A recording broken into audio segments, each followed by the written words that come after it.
Avani classes के tell में आपका स्वागत है। मैं दिनेश खोड़े। हम पढ़ रहे थे प्रश्नावली नंबर 5.1 का प्रश्न नंबर 4 और उस प्रश्न नंबर 4 का 14वां प्रश्न है। तो हमारा प्रश्न है ए स्क्वायर, 3 का स्क्वायर, 5 का स्क्वायर और 7 का स्क्वायर। हमें इस क्वेश्चन में बताना था कि बताइए कि यह अनुक्रम एपी है या नहीं है। तो सबसे पहले देखते हैं कि यहाँ पर a1 का जो मान है वो है 1 का स्क्वायर, a2 का जो मान है वो है 3 का स्क्वायर, a3 का जो मान है वो है 5 का स्क्वायर और a4 का जो मान है वो है 7 का स्क्वायर।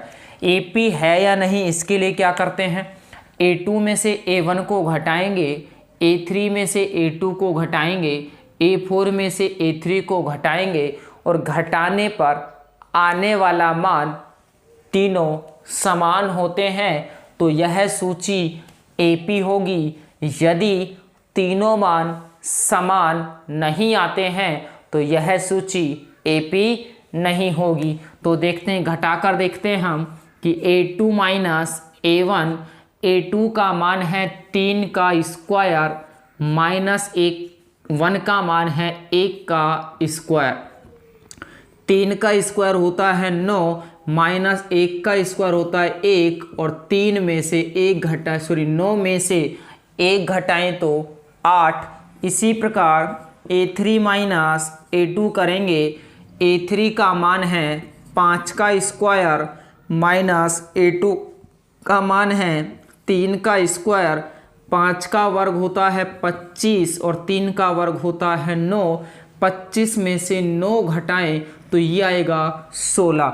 देखते हैं कि स्टार्टिंग में ही ये दोनों मान बराबर नहीं हैं। अगर शुरू में ही ये दो मान बराबर नहीं आते हैं तो तीसरा यानी कि a4 माइनस a3 घटाने की आवश्यकता नहीं है। अगर ये दोनों मान बराबर आते हैं तो हमें a4 माइनस a3 को घटाकर और देखेंगे। लेकिन यहाँ देखिएगा दोनों मान शुरू में ही बराबर नहीं है तो आगे वाला स्टेप करने की आवश्यकता नहीं है। तो हम कह सकते हैं कि a2 minus a1, a3 minus a2 का जो मान है वो क्या है, नॉट इक्वल है।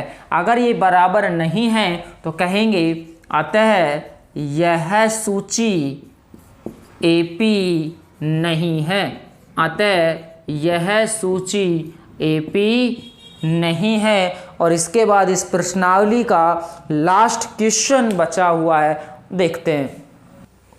क्वेश्चन नंबर 15 है, देखते हैं। इसमें भी वही बताना है कि यह सूची AP है या नहीं।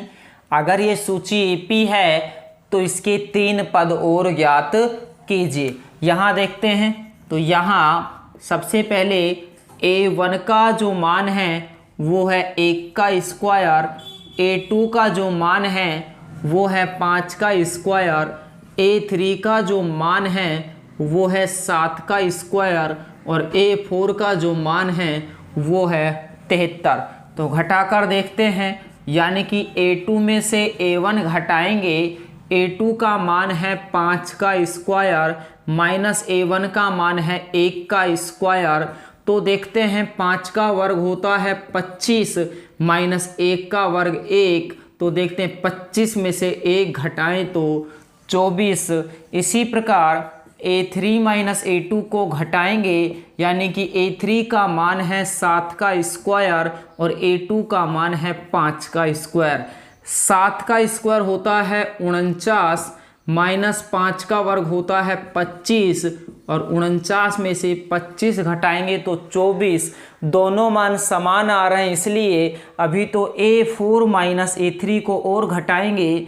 a4 का मान 73 माइनस a3 का मान 7 का स्क्वायर। तो 73 की जगह 73 माइनस 7 का वर्ग 49 और घटाएंगे तो बचेगा 24। तो देखते हैं यहाँ पर ये तीनों मान समान आ गए, यानी कि a2 माइनस a1 का मान, a3 माइनस a2 का मान और a4 माइनस a3 का मान, तीनों मान कैसे आए, बराबर आए।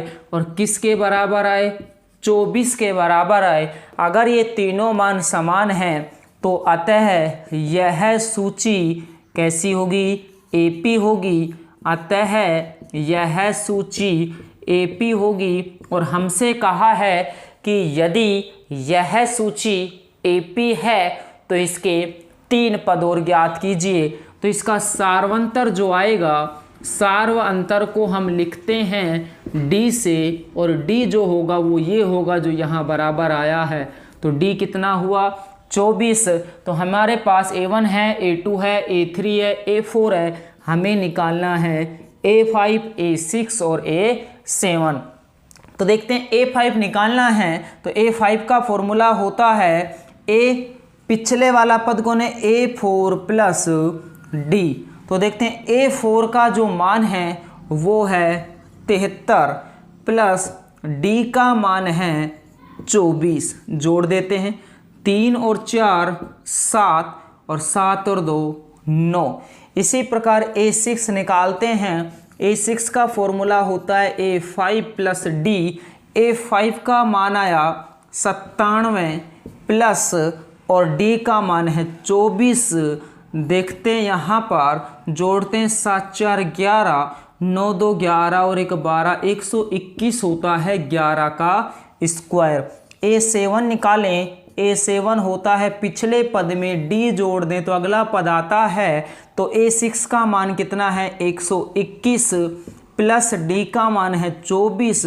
तो दोनों को अगर जोड़ें, 4 और 1 5, 2 2 4, 145।